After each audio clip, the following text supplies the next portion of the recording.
Good afternoon, everyone. Thanks for joining us on our very last session for National Consumer Protection Week. We're going to get started. I'm just going to give a quick little intro about SMP, and then we'll get right into it. So it is National Consumer Protection Week, and it's the very last session. So thank you so much for making it to our last one. And thank you if you've made it to other sessions. We're really glad and excited to have everybody here with us today. If you want more information about Consumer Protection Week, visit the FTC website. I'm sure they may have some other events today, and it is the last day, so check them out. Just a little intro about the Senior Medicare Patrol. If you've joined us in other sessions, I'm sure you've heard this quite a few times, but we are a federally funded program. There's one in every state in the United States and 4 territories. So there's 54 Texas Senior Medicare Patrols. We train volunteers and professionals about Medicare fraud and abuse, and we report intentional fraud and abuse to Medicare fraud control units. We have a hotline that you can call if you suspect that there's any kind of possible fraud, and we'll take your information and we'll help you report it. The great thing about our hotline is there's no menu, there's no push 1, push 2. You just call it, and then we'll get a real person will answer the phone, or we'll get back to you the next business day. SMP's mission is to empower and assist Medicare beneficiaries, their families, and caregivers to prevent, detect, and report healthcare fraud, errors, and abuse through outreach, counseling, and education. And I did mention earlier that we are a volunteer-based program. So we need, if you're interested in becoming an SMP volunteer, you can go check out the QR code or our website. And it's not just giving presentations. We need people to go to health fairs or just distribute the information and protect others around us from possible fraud. And this is our hotline number. I'm going to read it out loud. It's 888-341-6187. That's 888-341-6187. And it is a toll-free line. I'm going to introduce our speaker today, Nancy Job from Kepro. I'm going to go ahead and stop sharing my screen, and I'm going to let her take over. All right, thank you. And let's see if I can get my screen up.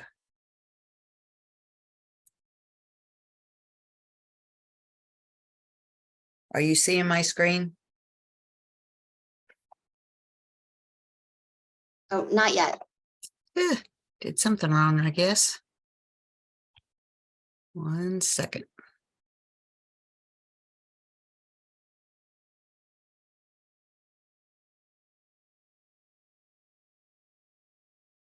There we go.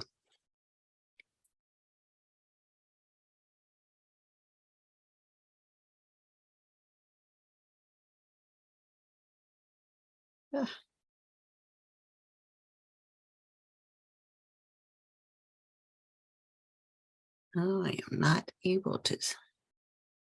There we go. All right. Now do you see it? Yes. All right, perfect. All right, everyone. I'm Nancy Job, and I am from Kepro, and I am an outreach specialist. And today we're going to talk about the Beneficiary and Family-Centered Care Quality Improvement Organization. And what we want to talk about today is some of the services that we offer for people with Medicare. And it could be people that are on original Medicare or Medicare Advantage or use Medicare as a secondary insurance. And the 3 services that every beneficiary, Medicare beneficiary, has a right to are hospital discharge and skilled service termination appeals. And we're going to go over that. We're going to talk about our immediate advocacy and our beneficiary complaints or quality of care complaints. Kepro is, as I said, the Beneficiary and Family-Centered Care Quality Improvement Organization, and we have contracts with Medicare in regions 1, 4, 6, 8, and 10. And as you can see, Texas being in the region 6. And each state also has a quality innovation network or a quality improvement organization. And we work with them on a couple of different items, and we'll talk about that as well. So there is a BFCC QIO and a QIN QIO. All right, so we're going to start off with talking about the appeals and the right that a beneficiary has.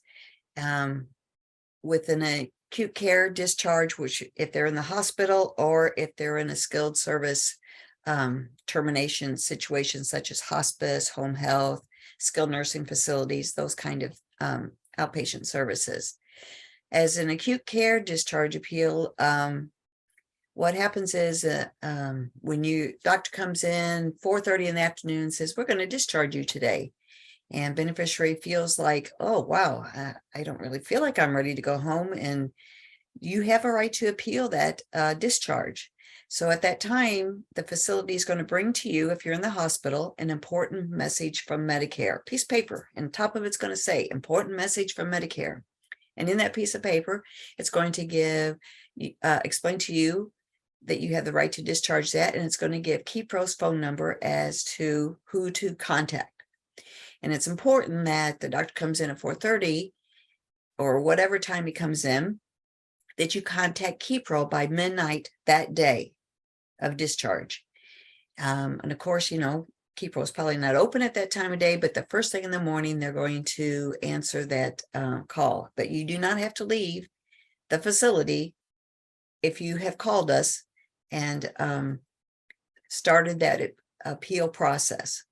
And what's going to happen after that, then we're going to go into that here in just a little bit. But we also handle, let's say you're going into the hospital and they tell you, the hospital says, well, Medicare's not going to pay for this. They're going to tell you, they're going to issue a hospital issued notice of non-coverage. And they're going to say Medicare isn't paying for this.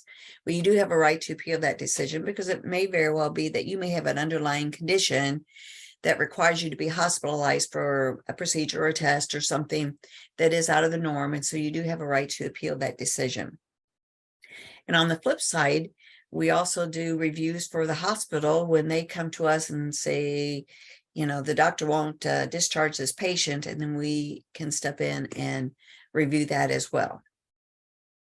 Now, on a post-acute care skilled service termination, that is, like I mentioned, that's hospital, home health, skilled nursing facility, outpatient rehab. You are issued a notice of Medicare non-coverage, and you're going to receive that notice 48 hours prior to that coverage or service being terminated. And you do have a right to appeal that as well. It needs to be done by noon the day before services are going to end. So you're given a 48-hour notice of that, and you have to contact us noon the day before services are ending to start that appeal process, because we're going to have an answer back for you before that 48 hours is up. All right, so here's an example of that appeal. The beneficiary's wife was concerned about her husband's hospital discharge because she's going to be taking care of him, and she really does feel like she's ready for that. So she has a right to file an appeal to think that maybe, okay, he should really probably stay in the hospital a little bit longer. So what's going to happen once she does that is she's going to, we're going to contact the provider and let them know that, an appeal's been started. And the beneficiary, the representative is calling us, and we're starting that process. And we're going to request medical records from that provider. And once we get those medical records from that provider, then a physician is going to review it, and it's a local physician. It would be someone there in Texas that would be reviewing that. And they're going to make a decision of whether or not, yes, the patient should be discharged, or no, the patient should be allowed to stay. And then they're going to notify them of that decision. So what's going to happen during that time, from that time that phone call is made, doctor comes in, discharges you, you make a phone call, you say, okay, I'm going to appeal this. For that time until we come back and say, yes, you should go, or no, you should stay, the facility or the hospital is going to be financially liable for that. So the patient can stay that period of time until that decision is made. So let's say that once that decision is made and the beneficiary feels like, oh no, I still think I should stay.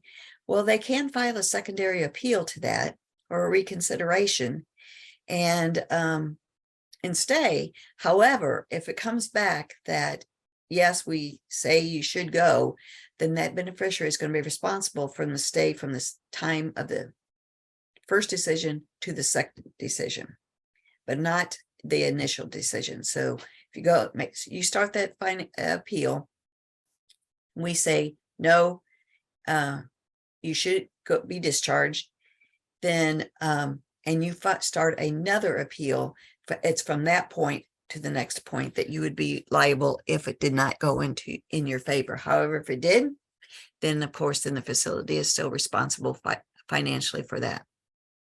So you do have those rights. A technical denial showing there is basically if we request medical records from the facility and they don't get them back to us, then we're always going to go in favor of the beneficiary because we have nothing to review.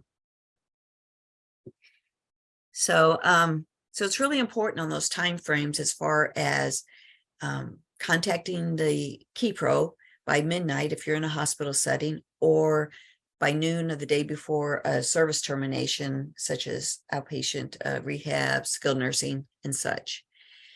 And then we're going to, and the medical records that we request from those facilities, they have to get back to us within a time frame, and they are sent a fax, and they're told what time we need those back.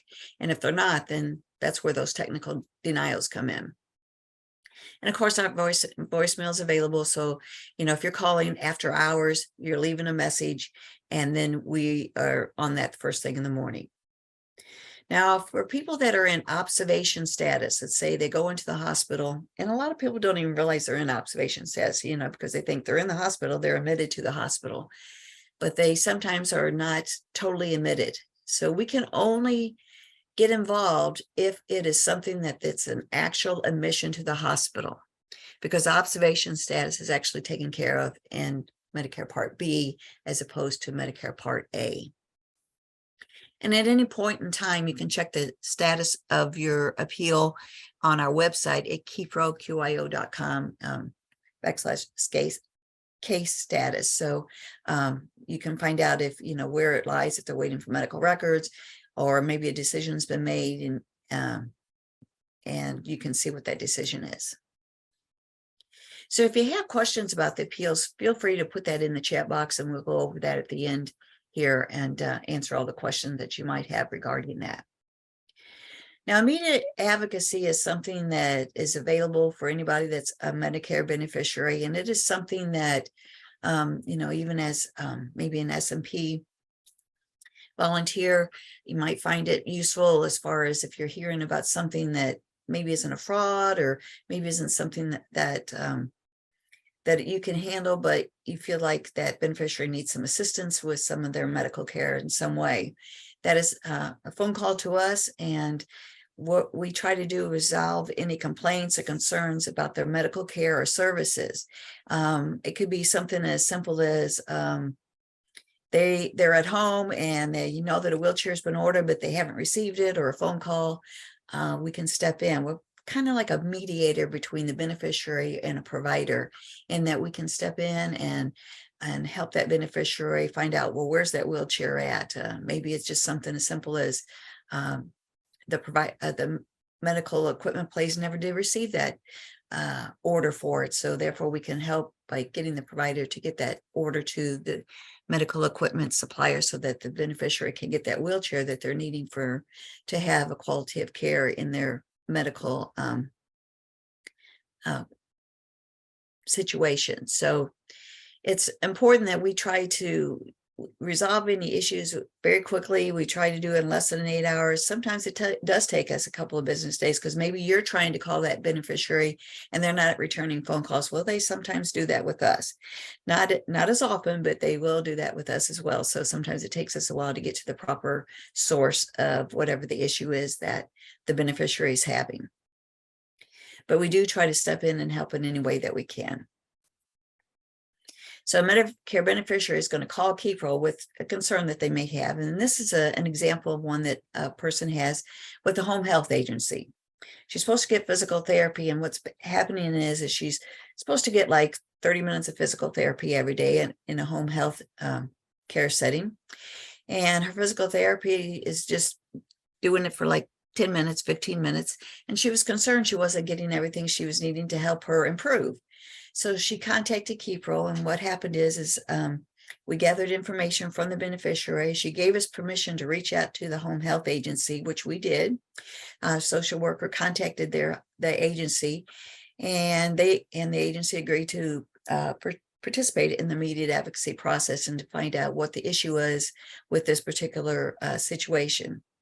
And in talking with all the parties involved, this particular situation just happened to be the physical therapist and the beneficiary's relationship wasn't one that they just didn't meld well together. So they assigned a new physical therapist to the beneficiary, and then everyone was satisfied, and the beneficiary was getting her full 30 minutes of physical therapy that she was needing. Another example is just to kind of give you an idea, and this is this particular example, we get this one daily almost from different people, where a person is being released from a skilled nursing facility, and right when you're getting released from a skilled nursing facility, that's your caregiver, and in this case was the husband was caring for his wife once he's being discharged, and they gave him all kinds of at discharge. They gave him all kinds of information, and once he got home, he felt a little overwhelmed because now he was in a different environment, and he realized, okay, I have to take care of her. I have to do all these things for her. What all was that I was supposed to do? And reached out to Kepro, and in turn, one of our clinical care coordinators reached out to the social worker at the skilled nursing facility, and we had a three-way call with the husband so that he could rehear some of the information that was given to him at the time of discharge. And hearing that in his home environment, then he could realize, okay, this is what I need to do. I need to have this here. I need to take care of this.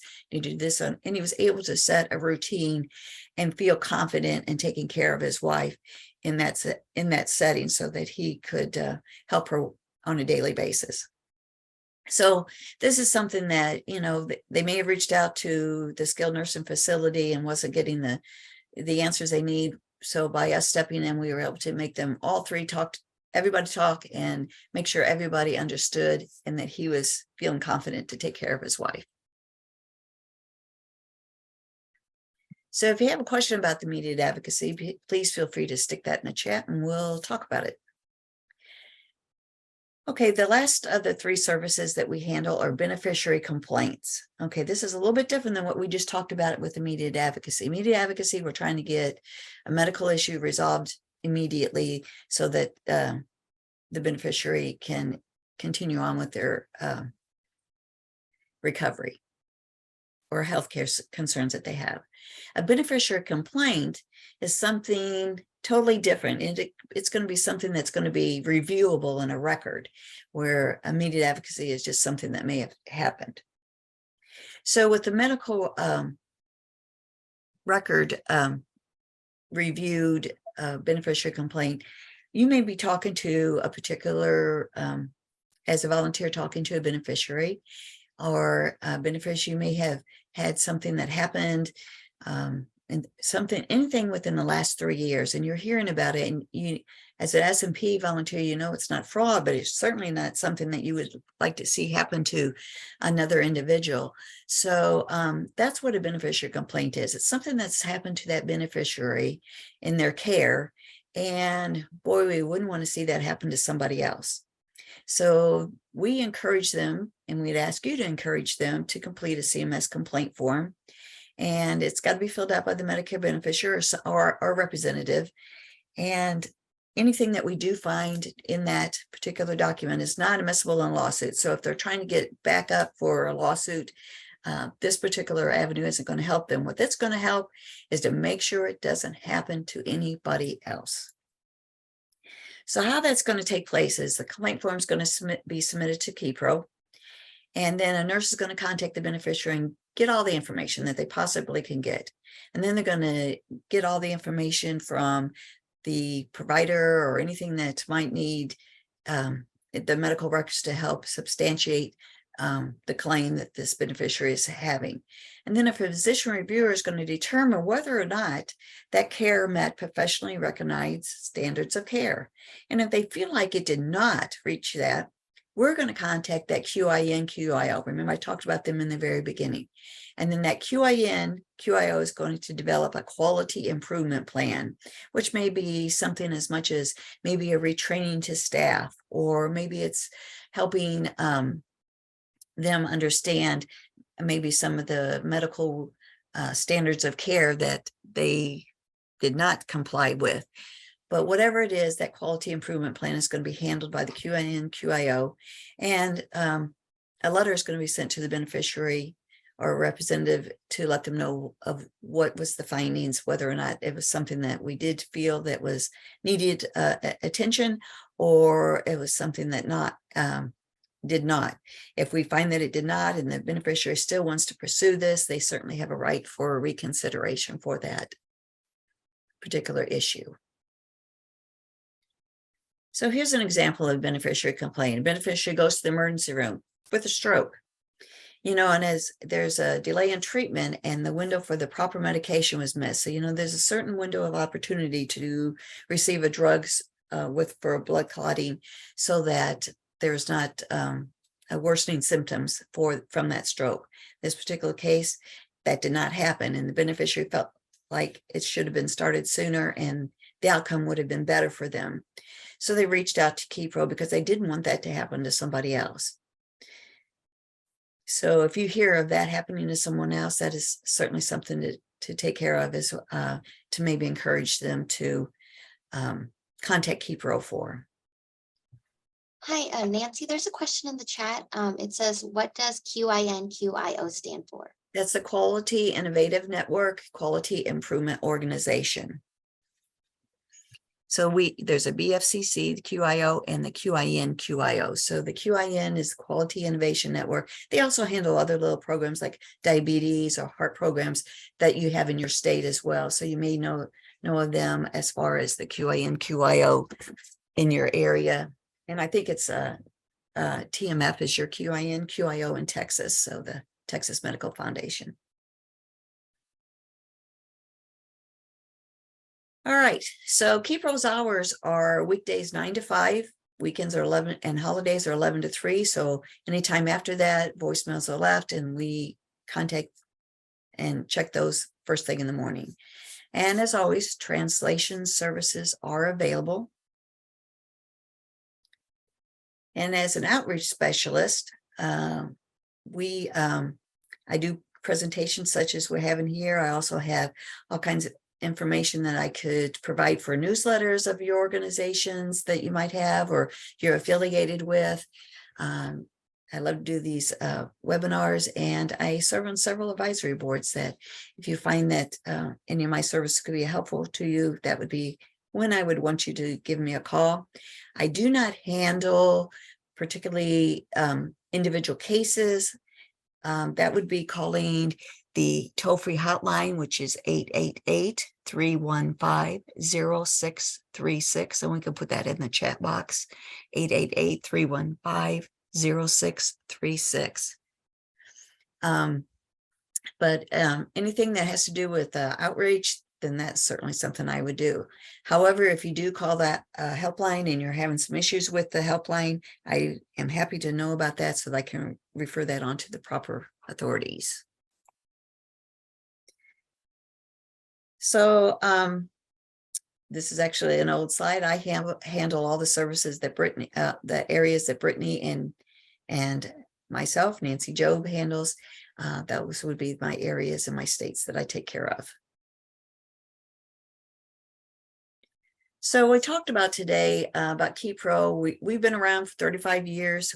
Right now we have a contract in 29 different states, and the 3 services that we are covered today was hospital discharge and skilled service termination appeals, beneficiary complaints, and immediate advocacy. And you could sign up for any of our newsletters that we do. We send them out quarterly, and you can go to keproqio.com to sign up for that. We also have a YouTube channel that it kind of explains how to fill out the different forms and about what I talked about here today, if you want to use that for any training. And we also have a new podcast that we are doing for different services, and this month actually is SMP, is a podcast that we recorded and will be presenting this month. There's a question. Are there any training courses? Yes, you can see any of those on the YouTube, on our YouTube channel. Just go to keproqio.com and you can find those as well, the different training classes. And this particular, what I just talked about today is there.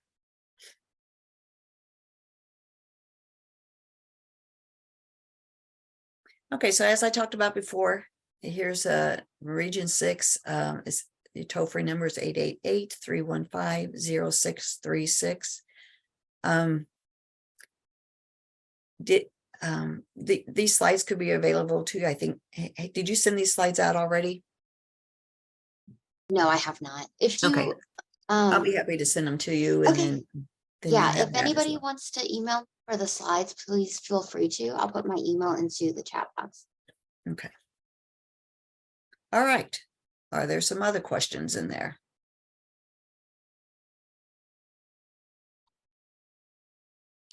Hi, Nancy.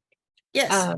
My name is Dorian. I work here at SMP, and I just wanted to say to you that originally I was not sure what exactly Kepro was. After listening to you, I just have to say it hits so close to home for me. This is exactly how I lost my mom growing up. She was in the hospital, and I was a kid, but I specifically remember, that she said she was not prepared to go home. She didn't feel well enough. And they sent her home anyway. They discharged her from the hospital, and she passed away that evening.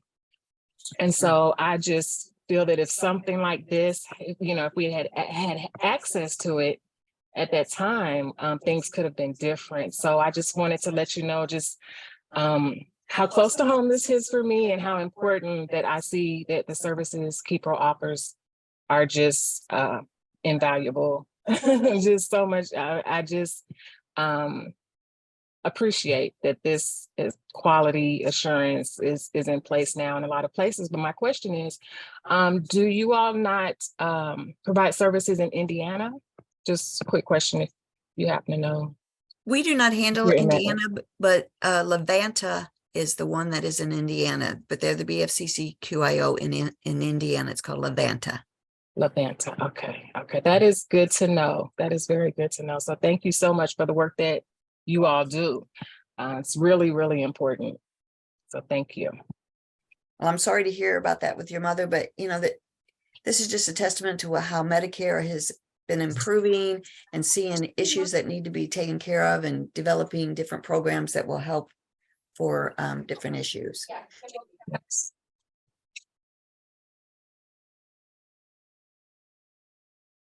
Are there other questions in the chat?